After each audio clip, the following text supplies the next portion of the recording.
ನೂತನ ಡಯಾಲಿಸಿಸ್ ಕೇಂದ್ರ ಶಾಸಕ ಶರಣು ಸಲಗರ್ ಉದ್ಘಾಟನೆ.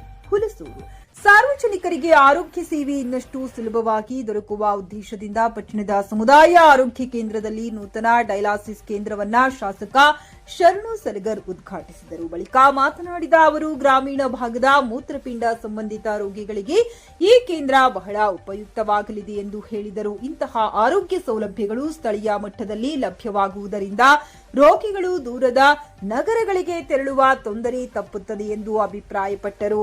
ಈ ಸಂದರ್ಭದಲ್ಲಿ ಕರ್ನಾಟಕ ರಾಜ್ಯ ಸರ್ಕಾರಿ ನೌಕರರ ಸಂಘ ರಾಜ್ಯಾಧ್ಯಕ್ಷ ಸಿಎಸ್ ಷಡಾಕ್ಷರಿ ಅವರು ಉಪಸ್ಥಿತರಿದ್ದು, ಆರೋಗ್ಯ ಸೇವೆಗಳ ವಿಸ್ತರಣೆ ಸಮಾಜಕ್ಕೆ ಅಗತ್ಯವಾದ ಹೆಜ್ಜೆಯಾಗಿದೆ ಎಂದು ಹೇಳಿದರು.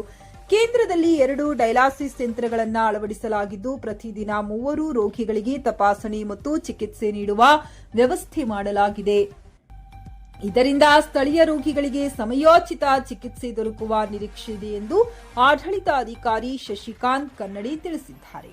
ಕಾರ್ಯಕ್ರಮದಲ್ಲಿ ಹುಲಸೂರಿನ ಶ್ರೀ ಶಿವಾನಂದ ಸ್ವಾಮೀಜಿ, ಮಾಜಿ ಜಿಲ್ಲಾ ಪಂಚಾಯತ್ ಉಪಾಧ್ಯಕ್ಷೆ ಲತಾ ಹಾರಕೋಡೆ, ಮಲ್ಲಪ್ಪ ದಬಾಲಿ, ಸುಧೀರ್ ಕಡಾದಿ, ಗೋವಿಂದ್ರ ಸೋಮೋಶಿ, ಸಂತೋಷ್ ಗಾಯಕವಾಡ, ರಣಜಿತ್ ಗಾಯಕವಾಡ, ತಾಲೂಕು ಆರೋಗ್ಯಾಧಿಕಾರಿ ಅಶೋಕ್ ಮೈಲಾರಿ, ಶಶಿಕಾಂತ್ ಕನ್ನಾಡೆ, ಮಲ್ಲಿಕಾರ್ಜುನ್ ಹುಮ್ನಾಬಾದೆ, ರೋಶನಿ ಶ್ರೀದೇವಿ, ಅನುರಾಧ ಸೌಭಾಗ್ಯ ಸೇರಿದಂತೆ ವೈದ್ಯಾಧಿಕಾರಿಗಳು ಮತ್ತು ಗಣ್ಯರು ಉಪಸ್ಥಿತರಿದ್ದರು.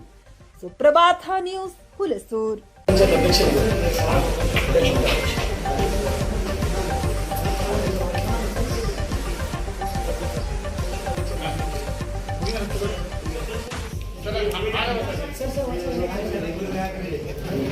सर